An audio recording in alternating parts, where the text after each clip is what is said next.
Bom dia. Por favor, queira se sentar. Na realidade, eu fui pego de surpresa agora de manhã. Francisco chegou para mim e falou assim: nós estávamos pensando que alguma outra pessoa podia conduzir o tempo da ceia. Perguntei para ele: você quer que eu procure uma pessoa? Mas ele estava com uma segunda intenção.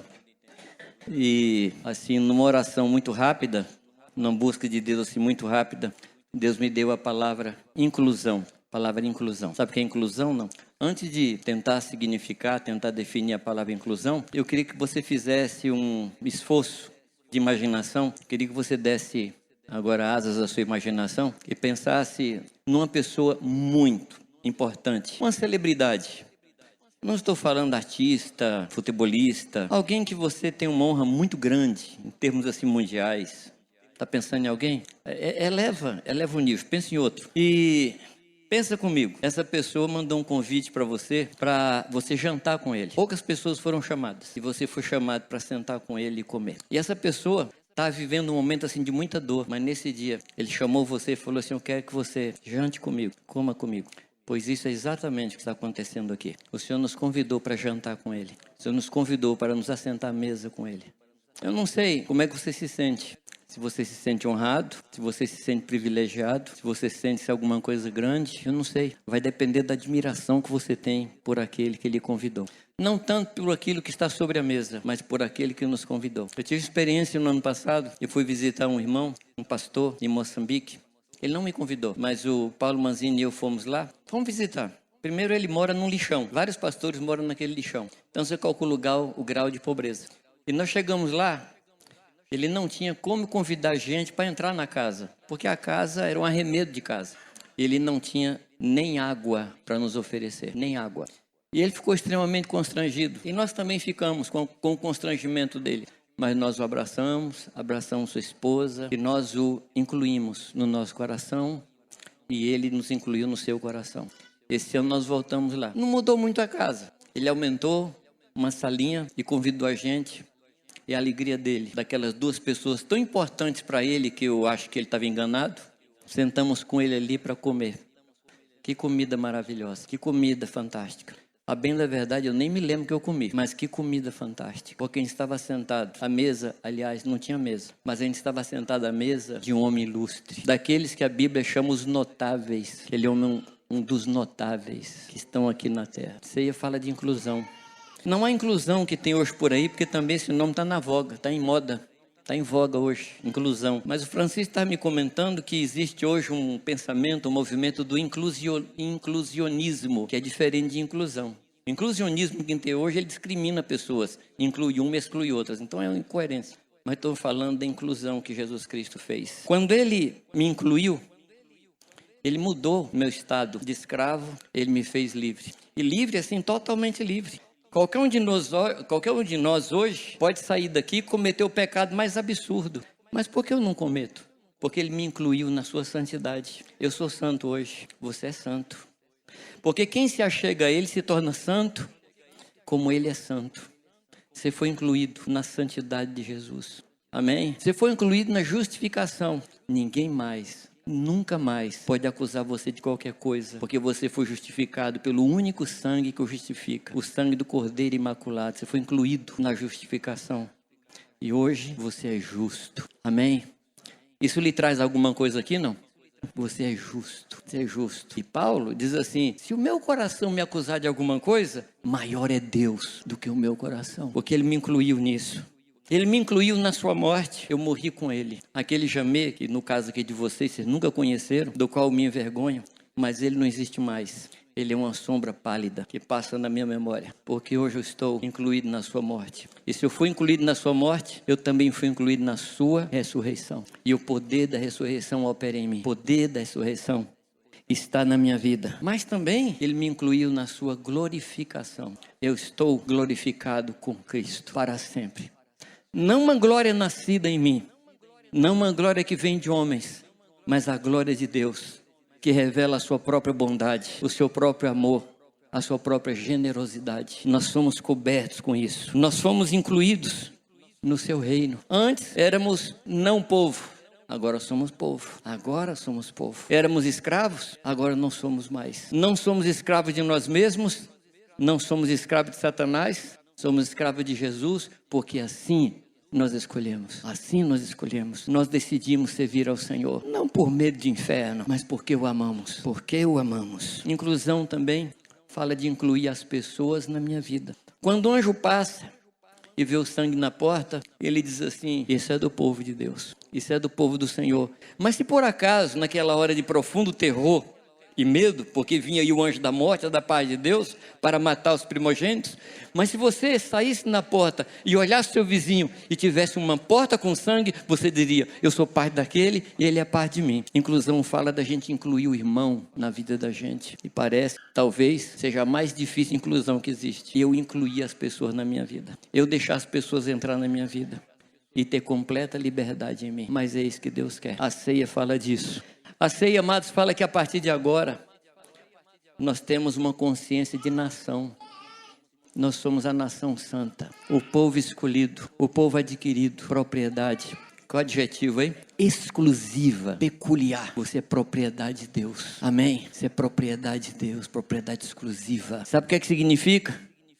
Nós pertencemos a Deus e Deus não tem sócio. Deus não tem sócio. Você é só dele.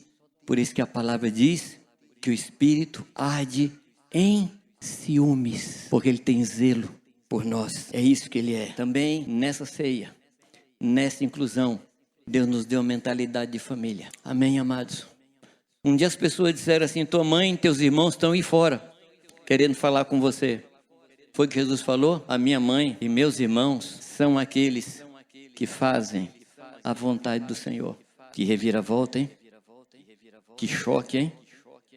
Que choque. Amados, nós vamos chegar num dia que o laço de sangue vai ser menos importante que o laço do sangue de Jesus. Vai chegar um dia que as pessoas com as quais nós somos ligados por sangue humano, esse laço vai ser menos importante que o laço que nós temos com o Senhor e com nossos irmãos. Será que você pode pensar assim: minha mãe, meu pai, meus irmãos são aqueles que fazem a vontade do Senhor? Será que pode falar isso?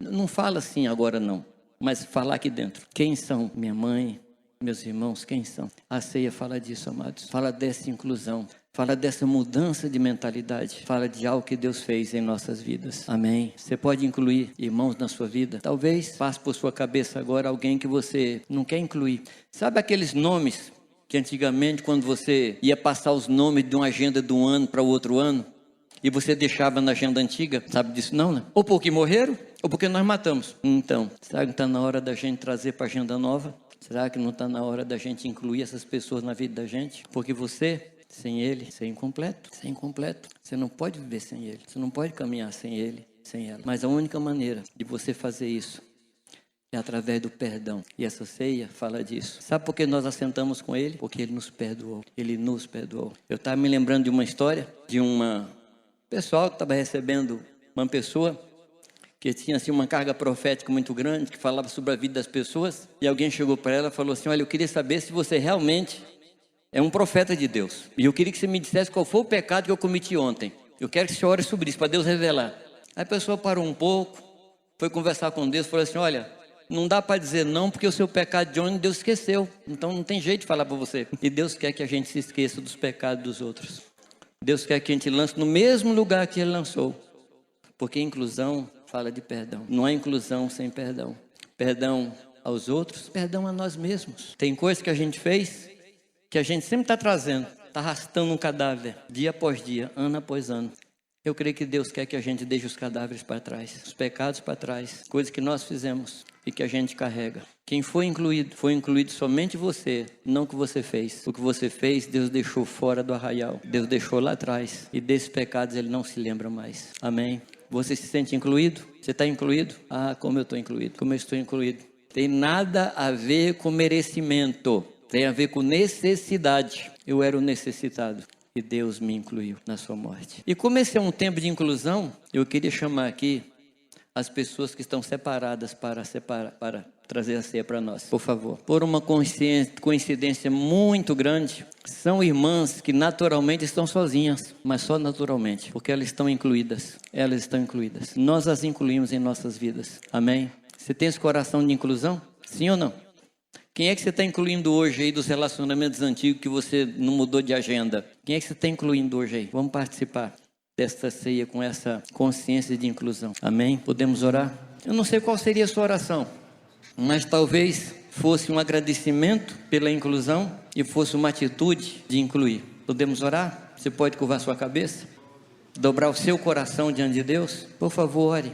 Eu não vou orar por você, só depois nós vamos orar agradecendo. Mas ore ao Senhor. Tem alguém nesta manhã que se sente excluído de alguma forma? Excluído do povo de Deus, excluído na família, excluído na sociedade e gostaria de ser incluído hoje no corpo de Cristo? Gostaria de ser trazido de novo para os pés do Senhor? Eu queria lhe convidar para vir aqui à frente. Se você se sente excluído, se você não se sente parte do povo de Deus, e você nesta manhã, você quer dizer: Senhor, eu quero ser parte, eu recebo isso na minha vida hoje, eu quero ser incluído, para todo sempre, eu quero ser incluído. Você pode vir aqui à frente, não tenha medo. Não é que você saindo da sua cadeira, vir daqui à frente, aqui na frente seja um lugar mais santo, mas que a sua atitude de levantar e vir, fala muito. Então, se você quiser receber oração nesse sentido, você pode vir aqui à frente, em nome de Jesus. Pode vir. Eu sei que tem gente que está precisando tomar essa decisão de ser incluído, de ser incluído. Em nome de Jesus Cristo. Amém, Senhor. Senhor, não há nada, absolutamente nada, que possamos fazer que pudesse pagar o que o Senhor fez na cruz por nós. Nenhum ato nosso, o maior sacrifício, se pudéssemos viver muitas vidas, ainda assim, Senhor, seria o mínimo diante de tão grande privilégio de nos assentar à tua mesa, comer contigo e com tua família. Nós somos gratos a ti, Senhor, e que essa consciência, Pai, nos acompanhe todo o tempo, para que possamos ter, Senhor Deus, um coração grato a ti por essa inclusão que o Senhor fez. Obrigado porque a cruz, Pai, são teus braços abertos nos recebendo. Muito obrigado, Pai, porque nós não merecíamos isso, mas o Senhor, Pai, pelo grande amor que o Senhor devotou a nós, o Senhor nos incluiu em ti mesmo, e hoje somos tua família, somos teu rebanho, fazemos parte do teu corpo, somos santos, purificados, justificados e plantados no Senhor. Muito obrigado, Senhor. Que a gratidão, Pai, seja a marca da nossa vida. Que a gratidão, Senhor Deus, seja o motivo da nossa vida. Nós vamos participar, Senhor, deste pão, deste cálice, com alegria, com profunda gratidão. Em nome de Jesus Cristo. Amém, Senhor. Você pode se levantar, por favor. E à medida que você for recebendo, você vai sentando. Todos aqueles que já foram incluídos pelo batismo podem e devem participar. Se você já foi incluído no batismo, você pode e deve participar. Em nome de Jesus.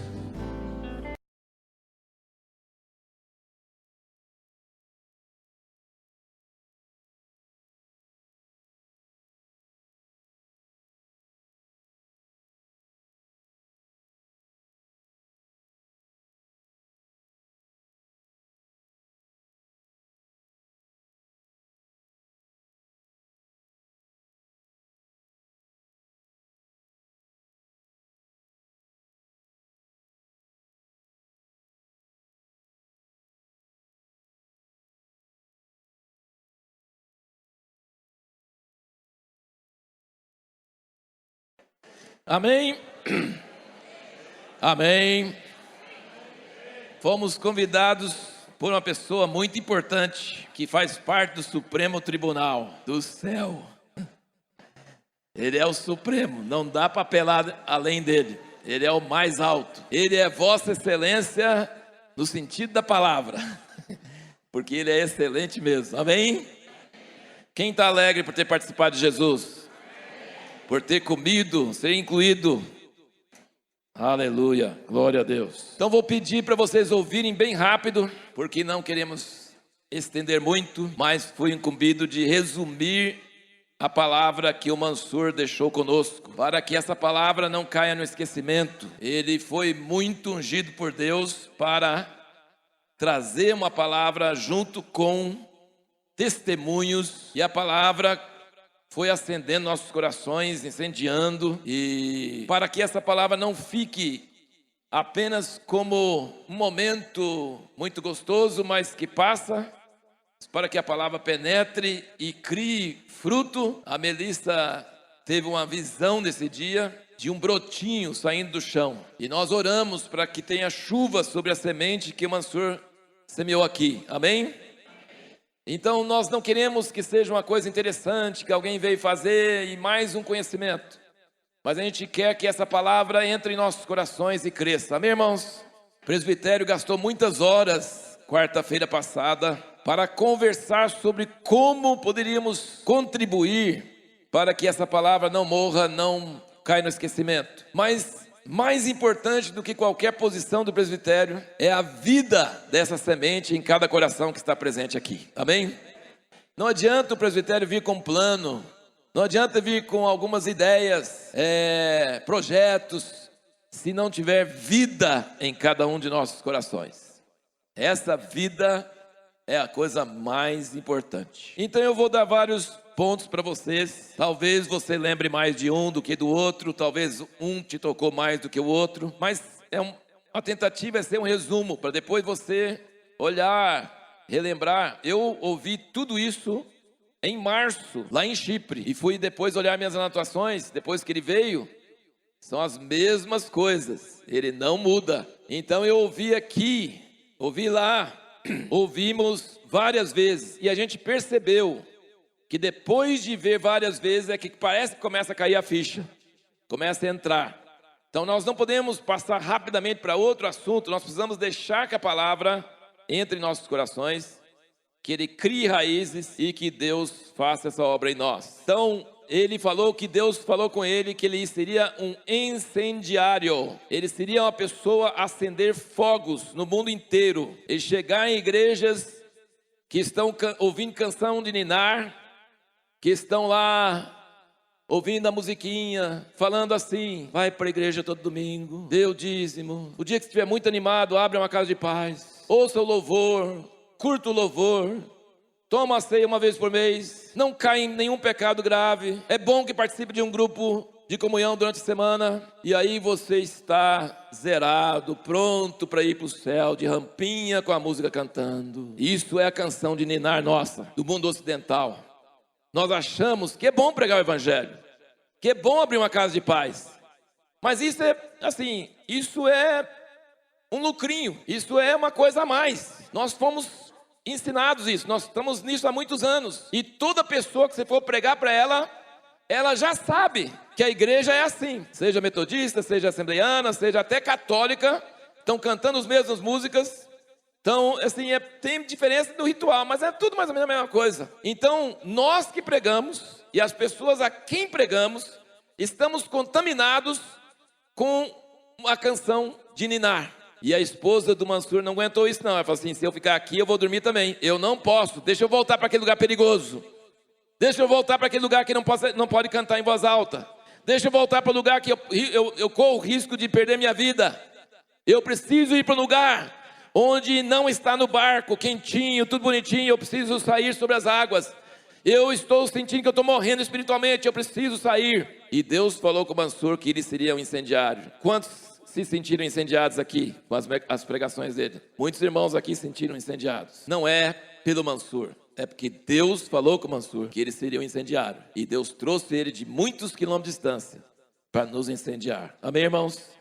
para não deixar você dormir. E na semana passada, no domingo, talvez tinha pessoas que não estavam aqui, talvez tiveram pessoas aqui que não assistiram os dias com o Mansur, não tem problema, mas como eu disse, a gente precisa repetir. No domingo passado, presta atenção, uma irmãzinha aqui na igreja que foi incendiada por Deus, não pelo Mansur, por Deus através do Mansur, pegou um Uber. Quem aqui costuma pegar Uber? Levanta a mão, sem vergonha. Uber é uma oportunidade de Deus para evangelismo. A crise econômica fez muita gente dirigir Uber e eles estão precisando de Deus. É mais uma oportunidade. O Mansur só ficou sabendo que tinha supermercado bom. Ele só falava do Neymar, mas tem outras pessoas que nós podemos mirar. Mas essa irmãzinha pegou o Uber e, incendiada pela palavra, ela falou com esse motorista do Uber e passou da conversa simples para a conversa séria, e séria para espiritual. Eu não acho que demorou muito não, acho que foi meio rapidinho. Ele falou que nos Estados Unidos gasta 6 meses, bom, com esse cara acho que gastou 5 minutos. Ele falou que estava para se matar se Deus não fizesse alguma coisa. E a irmãzinha, na simplicidade, ouvindo a palavra, obedecendo, era Deus falando com esse cara. Era Deus respondendo a oração dele, que ela não sabia. E perguntou o nome dele, e deu o endereço daqui. E quando eu cheguei na reunião domingo, ela estava lá na porta, lá fora. E eu falei, uai irmã, você ficou de vigiar os carros esse domingo? E ela falou, não, estou esperando uma pessoa. E essa pessoa era Jeremias. Jeremias está aqui hoje? Não está. Não está? Ah lá. Ela sabe quem é. Gente, ele veio para frente, ele recebeu oração.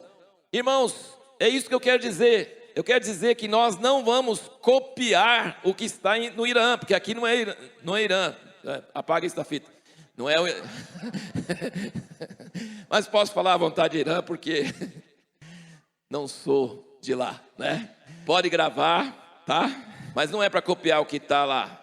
É para o Espírito Santo que está lá e está aqui, usar você para alcançar pessoas. Amém? Então, o primeiro ponto, ele veio incendiar, nós não queremos deixar o incêndio apagar, amém? Quantos aqui vão nos ajudar a não deixar o incêndio apagar? Quantos querem se ajuntar e conversar e renovar e contar testemunho e dar um jeito para que esse fogo não apague, amém? Primeira coisa. A segunda coisa, não vamos copiar modelo, não vamos decorar como é que se faz. Não vai ser em vez do G12 agora o DMM. O DMM é muito bom, vamos aprender muitas coisas. Mas nós não vamos aplicar DMM agora, DMM é a resolução, é a solução mágica, não. Nós vamos lembrar, em vez de cópia, qual o movimento que o Mansur fez que você mais lembra? Faz aí, todo mundo. Aí, ó, ele tinha o microfone na mão e fazia. Todo mundo perguntava para ele, o que faz se fizer isso? O que faz se fizer aquilo? Como é que sabe a pessoa certa? E se a pessoa não quiser? É tudo assim. Então, o segundo ponto não é cópia, é oração, é ouvir a voz de Deus, amém? Primeiro ponto, nós não queremos deixar o incêndio apagar.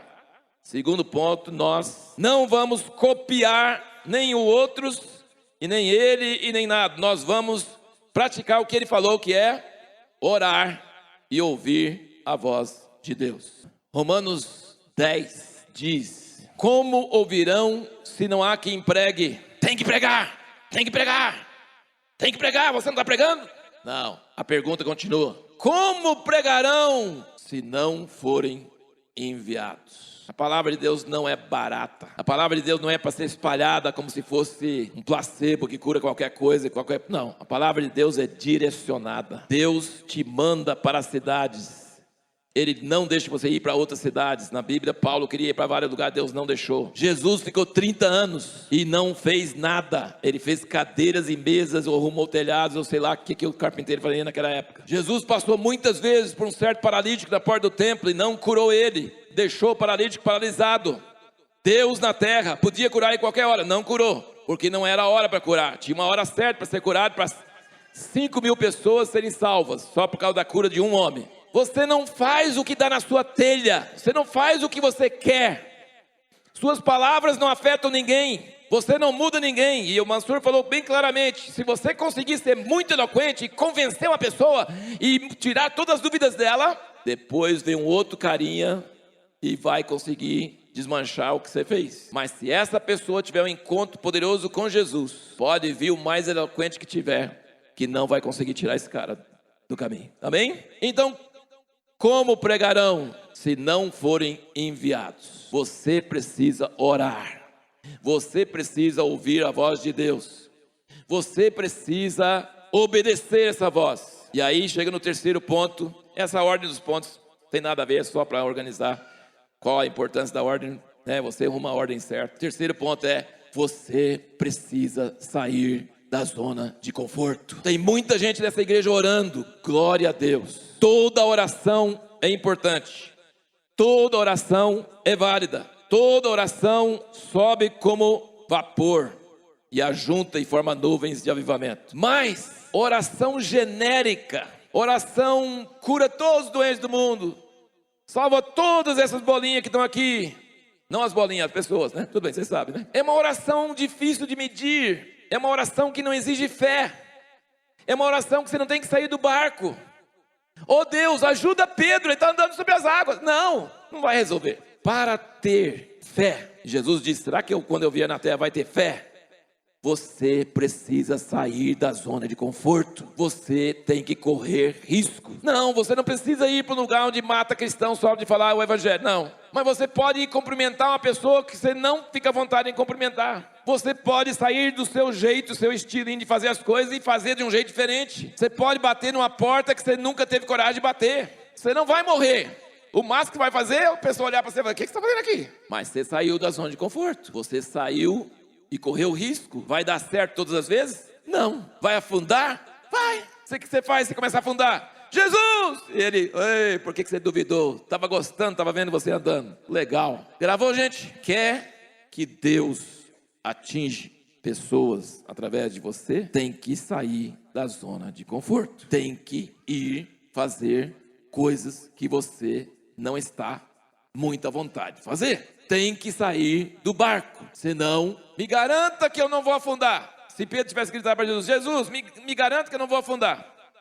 Jesus disse: eu não garanto nada. E Pedro era muito afoito, então assim, ele nem perguntou se tinha garantia. Ele já falou assim: Jesus, se és tu, manda eu vir. E Jesus, aí ele saiu e foi andando. Aí ele começou a pensar. Falei: nossa, eu vim sem pensar. Gente, essa tempestade. E começou a afundar. Gritou Jesus, Jesus socorre. Amém? Qual o maior perigo que cada um de nós vai correr? Fazer papel de palhaço. Amém? Quantos estão dispostos a fazer papel de palhaço? Nossa, tem pouca gente, mas tem alguns. Ainda bem que os outros são sinceros. Mas quem está disposto a fazer papel de palhaço também está no caminho. Nós precisamos. Mas você não vai sair para fazer isso de graça. Você vai sair fazendo isso porque Deus te fala e você entende que é Deus, e você vai obedecer a voz de Deus. E aí você descobre: não, acho que não foi Deus. Ou às vezes foi Deus, mas ele deixou você passar uma vergonha, né? E depois de anos você descobre que não deu nada, eu não ouvi de Deus. Depois de anos você descobre que o cara converteu e você não estava sabendo. Já pensou? E aquele dia, eu ouvi uma história uma vez de um cara que pregou num galinheiro vazio, e pregou com toda unção para as galinhas, e depois de anos ele descobriu que tinha um ladrão lá perto, que ouviu a palavra e converteu, mas depois de muitos anos é que ele foi descobrir. E ele obedeceu a Deus. Que palhaço, né? Pregar para galinha. Mas tinha alguém lá ouvindo, né? Então, Deus é Deus. Então não duvide, faça o que Ele manda fazer. Sair da zona de conforto, correr riscos, sair da canção de ninar. Se você está começando a ter uma canção de ninar, quantos aqui já sentiram sono ao dirigir carro? Levanta a mão, com sinceridade. Nossa, aí é muita gente, hein? Qual a melhor coisa para te acordar quando você está sentindo sono em dirigir? É quase bater. Meu Deus, a adrenalina sobe assim. Eu já pensei de dar esse conselho, mas é muito... Sim, ninguém ouve meus conselhos. Para os fabricantes de carro, para eles inventarem um dispositivo, para você apertar um botão e vir uma névoazinha de água gelada na nuca, sabe? Porque é um perigo você dirigir com sono. Nossa, é um perigo. Mas a adrenalina, então essa canção de ninar sobre a igreja, a solução é orar, ouvir de Deus e passar risco. A adrenalina sobe e você acorda e você é diferente. Ninguém converteu ainda? Não tem problema não. Pelo menos você acordou. Amém? Pelo menos você acordou. Quarto ponto aqui, ele citou muito um versículo que fala: provai e vede que o Senhor é bom. Ele não falou ouvi muitas mensagens, acumula muito conhecimento, Estude teologia, não que eu esteja contra estudar teologia, irmãos. E não que ele esteja contra. Mas acontece que se tornou o substituto de uma coisa mais importante. Ele diz, provai e vede que o Senhor é bom. Ou seja, muito mais do que entender muita coisa, a gente precisa praticar as coisas que já entende. Não só nós, mas as pessoas com quem nós falamos. As pessoas não podem só ouvir o evangelho e falar, não, eu concordo. Não, eles precisam ser desafiados. O que você ouviu de Deus? O que você entendeu? O que você vai mudar na sua vida? Essa semana. E a semana que vem, você fez? E o que aconteceu? Entendeu? Ele nos desafiou. Ele falou assim, se você fizer isso, se a pessoa fizer isso, ela pode ser uma prostituta, ela pode ser um gay, ela pode ser um alcoólatra, ela pode ser, sei lá, o Eduardo Cunha, sei lá, que o Eduardo Cunha é tipo os publicanos de hoje, tá? É, aquele outro lá do Rio de Janeiro também, uma série, não, Brasil tem publicano demais, pra caramba. Jesus comia com os publicanos, imagina Jesus na mesa com todos os nossos publicanos brasileiros, você não ia ficar escandalizado? Publicano era político corrupto, era cobrador de imposto corrupto lá da Receita Federal, entendeu? Pode ser que ele ainda está praticando essas coisas, mas se ele entendeu uma coisa de Deus, eu falei, não, eu entendi isso aqui que eu vou mudar. Mas você não vai parar de fumar, você não vai para a igreja? Não precisa, isso aí eu não entendi não. Você não vai parar de roubar dinheiro do público? Não, isso aí eu não entendi não. Eu só entendi que tem que fazer isso. Ah, bom, você entendeu de Deus que tem que fazer isso. Tá bom, essa semana você vai fazer? Na outra semana, vai e cobra. Você fez? E aí, o que aconteceu? Lembra dos casos que ele contou? Cara, comerciante falindo. Eu entendi que eu tenho que acordar às 8 e abrir a loja às 9. Grande coisa. Você fez? Eu fiz e saí da falência e agora acabou. O que é isso que você está me explicando? Tem alguma coisa nova nisso aí? Entendeu? Então o importante não é a pessoa entender muita coisa. O negócio é que ela faça o que ela entendeu, o que ela ouviu. Que ela creia. Fé não é só ouvir. Fé é ouvir e fazer. Amém? Lembra o fim do Sermão da Montanha? Quem ouve minhas palavras e pratica, casa na rocha. Quem ouve minhas palavras e não pratica. Vem domingo que vem, vão ouvir outra palavra. Vão acumular palavras, vão juntar palavras, mas não pratica. Constrói um casarão.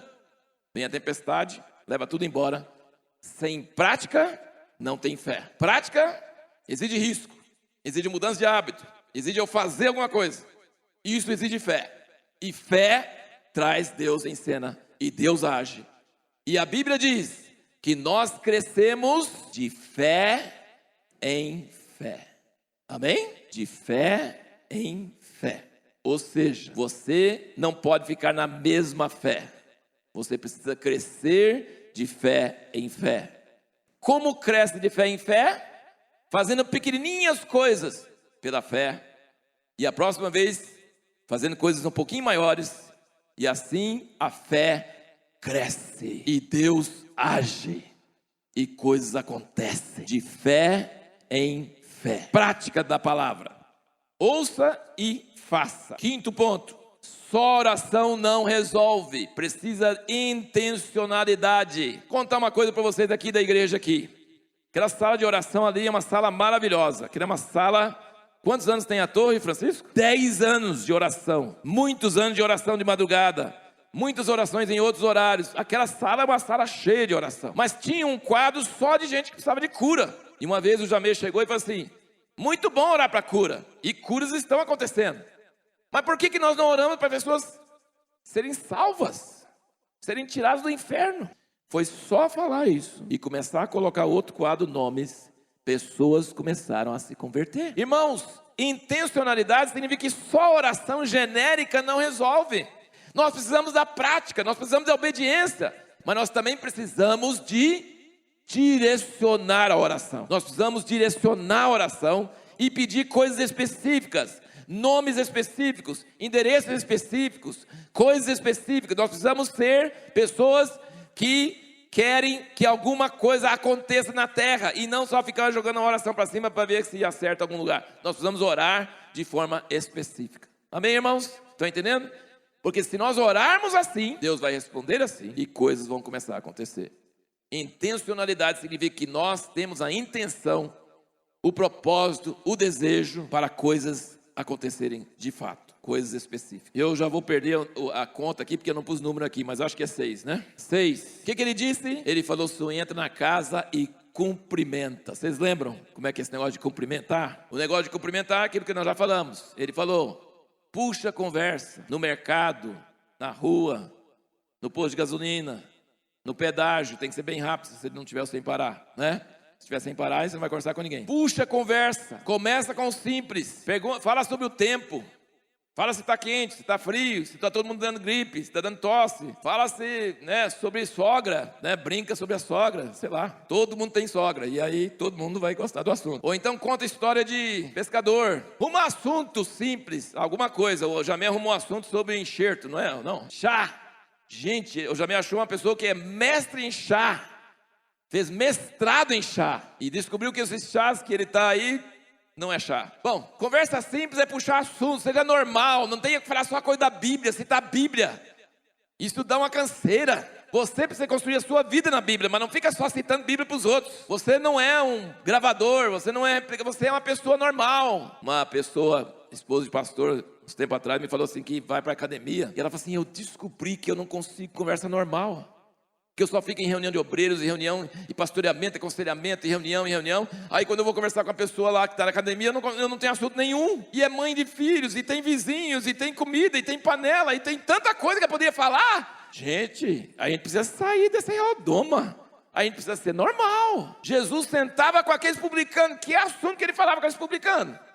Tenho certeza que ele não ficava citando Torá para eles. Ele cria no Torá, e conhecia o Torá letra por letra. Mas ele falou com o Zaqueu, eu vou almoçar na sua casa. Depois ele falou para a mulher, você não trouxe água para mim, mas a mulher trouxe. Ele era uma pessoa legal, uma pessoa que fala sobre água e sobre coisas da vida.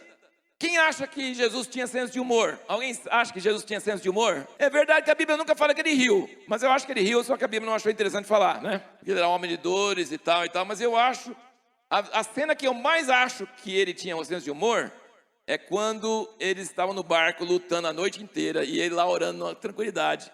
E depois ele vem andando sobre as águas. Aí ele vem andando. E em vez de ir para o barco, como alguém assim, eu acabei de orar, os discípulos estão aí lutando, eu vou para o barco e tal. Não, ele fez de conta que ia passar por eles. Ele falou assim, vocês saíram antes que eu, mas eu vou chegar primeiro. Mas eles não tinham senso de humor. Eles disseram, fantasma! Estragaram a piada dele, né? Mas esqueça desse negócio de que você tem que ficar citando Bíblia toda hora e pregando Jesus e falando, não, você precisa começar conversas normais, simples.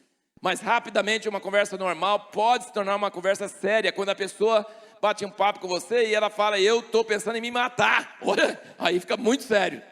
Aí tem que ir para o espiritual rápido. Mas tem pessoas que vão demorar a chegar no sério, que estão meio desconfiados, né? Então, a conversa simples, a conversa séria, problemas na vida da pessoa, seja de qual igreja, qual religião, qual entendimento que ela for, ela tem problemas, ela não consegue resolver, e o jeito que ela está vivendo não está tendo solução.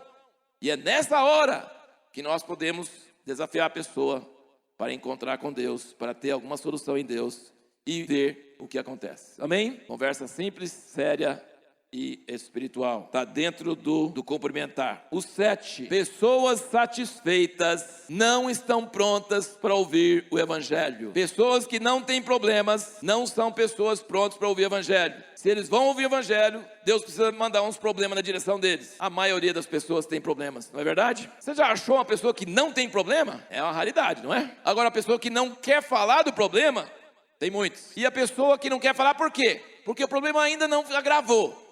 Porque se o problema agravar, ela vai falar desse problema para qualquer pessoa que conversar com ela seriamente. Porque está aqui, ó. Está aqui. E se ela encontrar alguém escrito na frente dela, na testa, vocês lembram da pastora Ariadna? Você lembra dela? Ela fala que onde ela vai, está escrito na testona. Ela tem uma testona grande, né? E está escrito aqui, conte-me seu problema, porque eu não tenho nenhum. Ela tem muitos problemas, mas ela resolve os problemas com Deus. Depois ela entra no avião, aí na rua, no mercado, vai na churrascaria, e o pessoal para com ela e começa a contar o problema. Está escrito na minha frente, conte o meu problema, porque eu posso ouvir. Nós devemos ser pessoas assim, pessoas acessíveis, que pessoas sintam vontade, liberdade de contar o problema delas.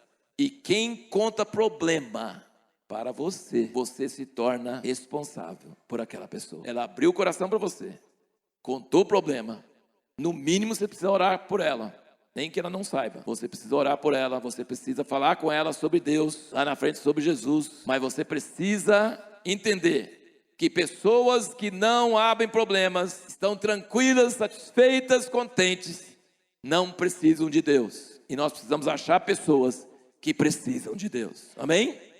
Pessoa que precisa de Deus, você precisa estar com o radar ligado. Onde tem pessoas que precisam de Deus, eu preciso estar com o meu radar ligado para pessoas que precisam de Deus. Nesse sentido, ele falou sobre você achar casas dignas, uma pessoa digna. Ele falou também que ninguém pode vir a Jesus se o Pai não trouxer. Então nós não temos capacidade, mas Deus pode nos usar e Ele pode nos dar essa capacidade. Amém? Então a gente precisa sempre pronto a falar e pronto para Deus tocar nas pessoas para que elas sejam salvas. Qual o número agora? 8. Histórias simples da Bíblia, coisas simples, não coisas complicadas, coisas simples. Gênesis 1, Gênesis 2, Gênesis 3, histórias simples que Deus colocar no seu coração. Não tem regra sobre isso, mas tem o princípio que você deve contar histórias simples para a pessoa e depois você deve ter perguntas simples. O que você aprendeu sobre Deus que você não sabia? O que você aprendeu sobre você? O que você vai mudar na sua vida por causa disso? E depois da primeira semana ou segunda semana, para quem você contou o que aconteceu na sua vida quando você seguiu o que Deus fez? Amém? O que você aprendeu sobre Deus? O que você aprendeu sobre você? O que você vai mudar na sua vida essa semana? E na semana que vem, você fez o que aconteceu? E depois, quando aconteceu, porque vai acontecer. Isso que ele falou, é inacreditável que se a pessoa ouviu, levou a sério, vai desafiar Deus, provar e ver que o Senhor é bom. E ela vai mudar, vai acontecer coisa na vida dela. Na outra semana você vai perguntar. Se não mudou, mais uma semana. Continue. O que ele falou que é mais comum que as pessoas não levam a sério. Isso é porque a pessoa não está em problema. Ela não está muito sério. Aí ele fala assim, mas você não fez o que você falou? Você mesmo sentiu? Você mesmo não fez? Por quê? Dá mais uma semana. Se a pessoa está em crise, ela vai fazer todo dia aquilo que ela falou, porque ela está procurando alguma solução. Como é que a sogra dele foi salva? Porque ela viu o programa, na hora que ele estava se suicidando com a filha, falando, você não pode suicidar, Jesus tem a solução, sei lá, alguma coisa que foi no programa, né? Não sei o que foi. E ela ligou, falou 20 minutos e mudou de ser muçulmana radical para ser cristã. E a filha ficou indignada. Essa que veio depois a ser a esposa dele.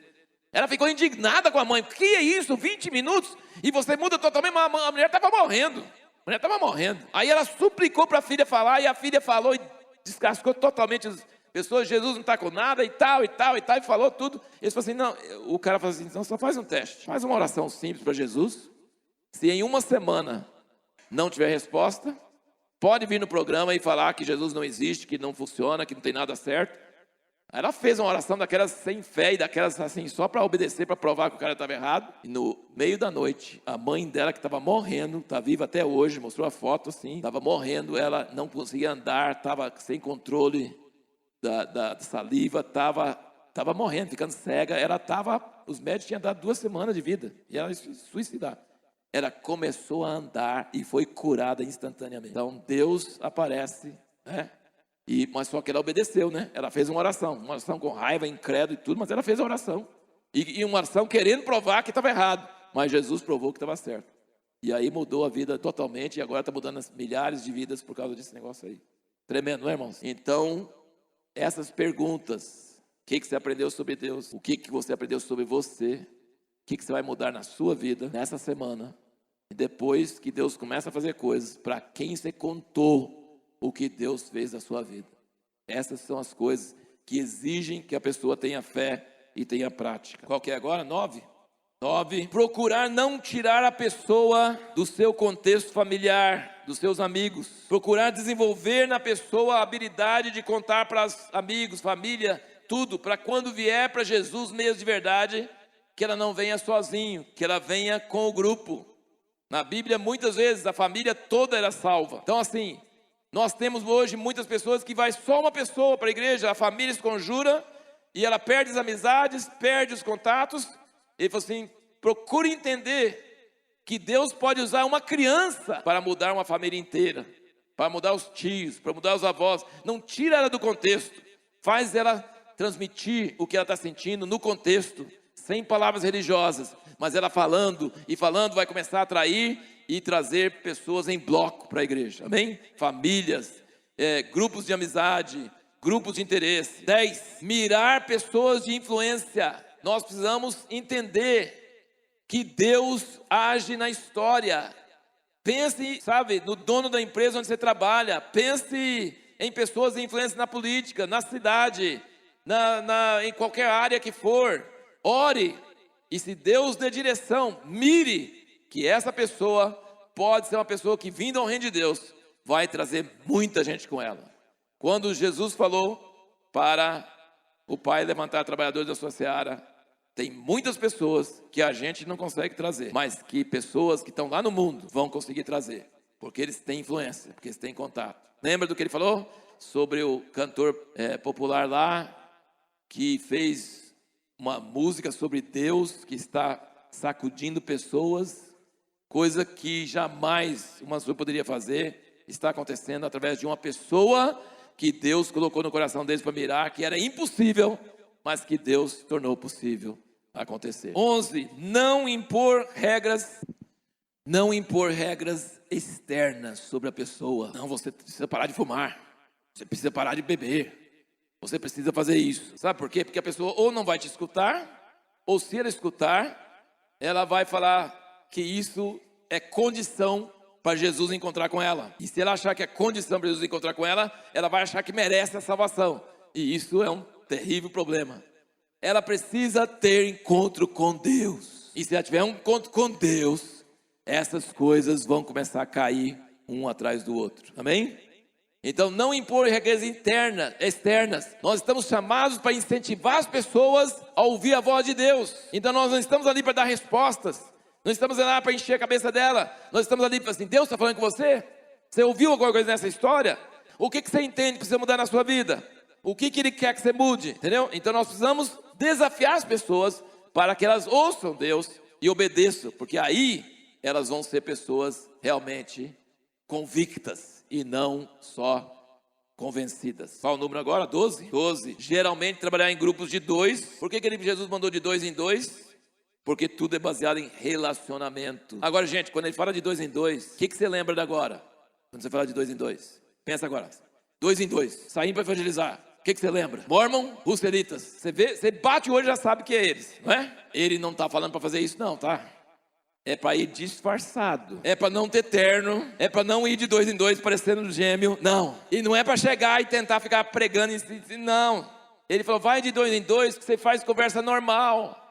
Senta na mesa de uma lanchonete. Aí alguém chega e você bate conversa. E o outro nem sabe que o outro está com você. E o outro está com você, está fazendo o quê? Está orando. E quando você cala, o outro fala. Eu não sei por que Paulo andava com gente. Porque os outros ele não deixavam falar nunca, não é verdade, Jair? Você nunca ouviu Barnabé pregando nada, ele não abre a boca. Paulo e Barnabé, mas só Paulo fala. Mas Paulo achava importante ter outra pessoa junto, ajudava muito e não conseguia fazer o que não fosse, né?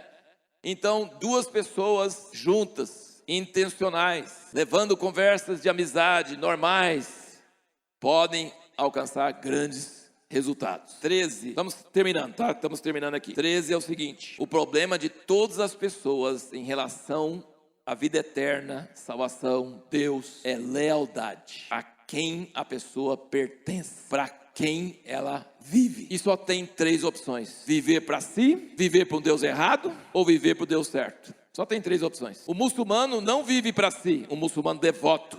Ele não vive para si, ele sacrifica, ele sofre. Ele jejua um mês inteiro. Ele ora não sei quantas vezes por dia. O muçulmano não vive para si, não. O muçulmano convicto, a maioria não é. Mas os convictos, não. Eles não vivem para si, não. Mas eles vivem para o Deus errado. Não é o Deus da Bíblia. Não é o Deus Pai. E tem muitas pessoas que têm causas. Por exemplo, pessoas para obras sociais. Pessoas para obras sociais. Pessoas para uma ideologia. Vamos salvar a floresta amazônica.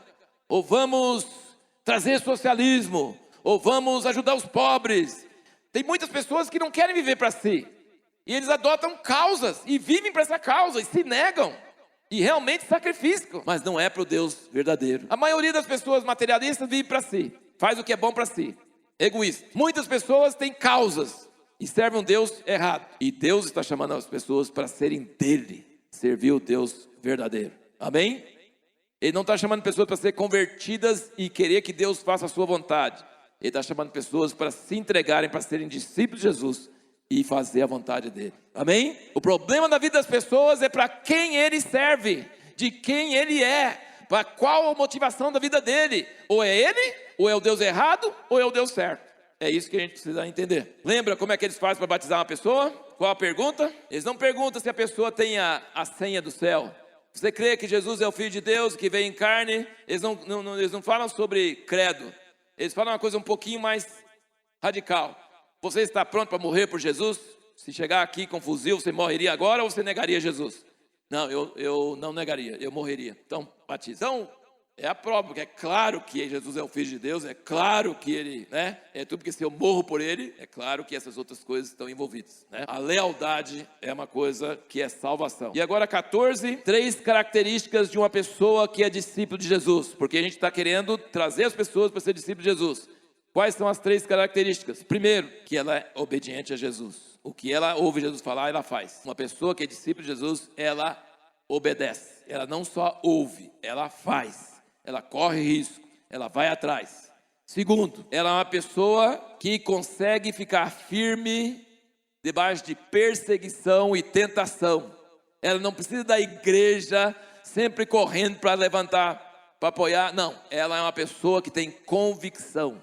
Se todo mundo no mundo inteiro deixar de servir Jesus, essa pessoa fala assim, mas eu creio nele e eu vou seguir ele, certo? Primeira coisa é que ela é obediente a Jesus. Segundo é que ela continua firme e fiel, mesmo debaixo de tentação e perseguição. E terceiro, que ela está reproduzindo rapidamente.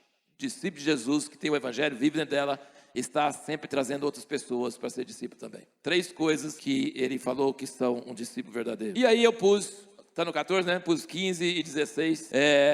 15 é ser uma luz sem parecer evangélico. Você consegue? Você consegue ser um evangélico disfarçado? Você consegue ser uma pessoa alegre e cheia de vida? Porque aquele Amir, ele ficou assim, como é que vocês não tomam droga, vocês não bebem álcool e vocês são mais alegres que os outros? Ele falou assim, depois a gente conta. Não contava.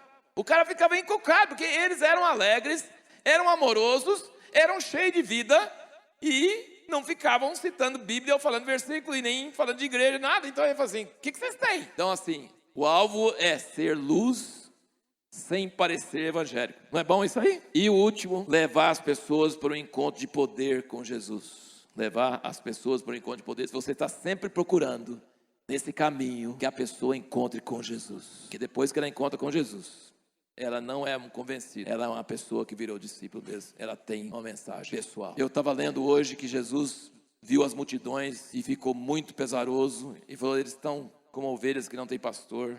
Deus manda trabalhadores. Aí o que ele fez? Escolheu 12. No próximo capítulo, escolheu 12. Gente, presta atenção porque eu estou terminando. Mas isso aqui me chocou hoje.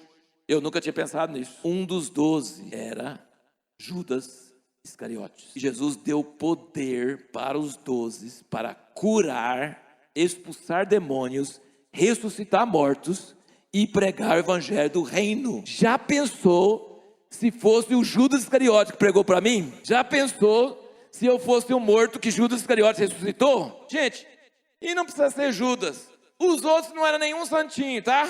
Os outros ficam discutindo para qual que é o maior deles. O tempo todo discutindo qual que é o maior. Parece nós, né? Assim, né? Eles viram a multiplicação do pão, pegaram na mão e não acreditaram. Eles acharam que Jesus não precisava morrer pelos pecados, queria virar rei. Os caras era meio complicado. E ele mandou para curar, levantar mortos e pregar o evangelho e expulsar demônio. E Judas era um deles. Então, gente, não duvide do poder do testemunho de uma pessoa que ainda está fazendo muita coisa errada. Amém? Judas foi salvo? Não. Curar, expulsar demônio, fazer essas coisas? Não. Não salva, não garante nada. Jesus disse que muitos vão fazer esses sinais e ele vai dizer, não te conheço, certo? Então assim, receber poder para fazer muita coisa maravilhosa e até pregar o evangelho, Paulo falou, eu tomo cuidado para que depois de eu pregar para os outros, eu mesmo não seja desqualificado, não é? Então, gente, se Judas te batizou, não tem problema, tá? Porque ele depois deixou e você não deixou. Então não tem problema. Então se uma prostituta ainda está prostituindo, mas está pregando para as outras aquilo que ela já entendeu, talvez muita gente vai converter. Se ela tiver encontro com Jesus, ela vai parar com isso. Mas a palavra de Deus entrando na vida de uma pessoa e ela falando para outra pessoa, tem poder independente da pessoa que está pregando. Amém? Amém? Eu gostaria só de contar uma coisinha bem rápida para confirmar tudo que nós estamos falando. Dias atrás, Irani e eu estávamos indo de Salvador para Ituberá e o irmão lá nos deu um carro muito bom para a gente fazer essa viagem. Um carro novo. Não é que o carro quebrou no meio da estrada? Carro maravilhoso. 6:30 da tarde, numa estrada deserta, onde tem muito ladrão. Na hora que o carro quebrou, falei, Deus está nisso, Deus está nisso. Não tinha sinal de celular, não tinha nada naquele lugar. De alguma maneira, conseguimos conversar com o dono do carro e ele mandou o guincho e um táxi para nos levar o resto da viagem. Quando chegou e nós entramos no carro, o pastor que estava conosco sentou do lado dele e esse homem começou a ouvir o evangelho. Daqui a pouco ele estava querendo saber sobre a vida de família, sobre como fazer para ensinar os filhos o caminho de Deus. E enquanto o pastor estava pregando lá, nós estávamos intercedendo ali atrás. Então, mais do que 2, nós estávamos em 3 intercedendo por ele. Um segundo caso, semana passada eu fui para o Peru, nos dias anteriores ao jogo do Flamengo. Parece que eles marcaram o jogo do Flamengo na minha ida lá, só que eu não pude ficar. Eles erraram a data. Mas pegamos um voo até Foz do Iguaçu, estávamos 3 ali na fileira, eu, uma senhora e um senhor do pé da janela, e começamos a conversar. Conversa trivial, séria, espiritual. Daqui a pouco aquele homem começou a abrir a vida dele. Ele era um juiz, era presbiteriano, era pastor e tinha deixado tudo. E nós estamos conversando com ele. O próximo voo, de Foz do Iguaçu para Lima. Um senhor esse que é mestre em chá. A conversa surgiu porque nós estávamos conversando sobre telefones, smartphones. E ele achou que eu era alguma coisa ligada à tecnologia. Eu falei, não, eu sou pastor, eu cuido de pastor. Lá, que negócio é esse? Aí começamos a conversar. No fim, estávamos conversando sobre a palavra de Deus, o que é que Deus falava com ele. Ele é de Cascavel, me convidou para visitá-lo, para a gente continuar a conversa. Eu falei, dorme um pouquinho. Ele falou, não quero dormir porque a conversa está boa. Ele foi para Nova York fazer uma exposição de chá. Eu mandei um WhatsApp para ele, ele me respondeu. Eu estou falando, estou orando por sua vida, quero pedir a Deus para Deus lhe abençoar e vou visitá-lo lá em Cascavel. Então, esse negócio funciona. Glória a Deus. Vamos ficar em pé. Aleluia, aleluia. Queremos sair da zona de conforto, irmãos? Queremos parar com a canção de ninar? Queremos um pouco de adrenalina no nosso coração? Senhor, nos ajuda em nossa fraqueza. Nós temos dificuldade de mudar nossos hábitos, mas na verdade nós pedimos ao Senhor para intervir em nossas vidas. Se você quer que o Senhor intervenha na sua vida, levante sua mão a Deus. Senhor, intervenha nas nossas vidas nessa semana, no restante desse dia de domingo. Nessa semana diante de nós, fala aos nossos corações, muda nossos costumes, como o Senhor fez com o Jamê, com esse carro novo, quebrando e tanta coisa. Ajuda-nos a interpretar as coisas que acontecem na nossa vida, uma demora na fila do banco, alguma coisa que está acontecendo no mercado, alguma coisa de nossa empresa. Senhor, fala conosco, nos ajuda a não ter os olhos pregados em nós mesmos, mas ter os olhos pregados em Ti. Ensina-nos a ouvir a Tua voz, ensina-nos a ouvir essa voz e obedecer e arriscar. Senhor, invade a nossa vida nessa próxima semana, Senhor, alcança pessoas através de nós. Senhor, nós não queremos ser infrutíferos, nós queremos que a Tua vida em nós flua para outras pessoas. Tira de nós a ansiedade, tira de nós a preocupação, tira de nós